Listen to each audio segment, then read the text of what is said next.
வருஷம் முன்னாடி இருந்தாப்ல என்ன செஞ்சாங்கன்னு தெரியல. அதாவது என்ன செஞ்சது இல்ல, என்ன முயற்சி எடுத்தாருன்னு இல்ல, முயற்சியே எடுக்கல. நவாஸ்கனி மீது தொகுதி மக்களிடம் எக்கச்சக்க புகார் உள்ளது.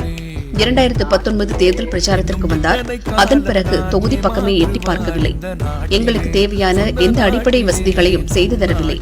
சம்பந்தப்பட்டவர்களிடம் பேசி எங்களுக்காக அவர் எதையும் கொண்டு வரவில்லை என பல தரப்பு மக்களும் நவாஸ்கனி மீது அதிருப்தி தெரிவிக்கின்றனர்.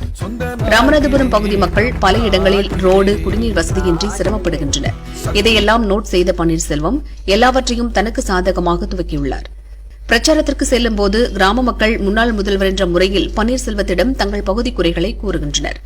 அவற்றை எவ்வித சலனமும் இன்றி பொறுமையாக கேட்கும் பன்னீர், எல்லாவற்றையும் நிச்சயம் செய்து தருவேன், மாநில அரசு செய்ய வேண்டிய வேலைகளை அவர்களிடம் வலியுறுத்துவேன், செய்யவில்லை என்றால் நானே உங்களுக்காக களமிறங்கி போராடுவேன் என்ற வாக்குறுதி தருகிறார். பலாப்பழம் சின்னத்தில்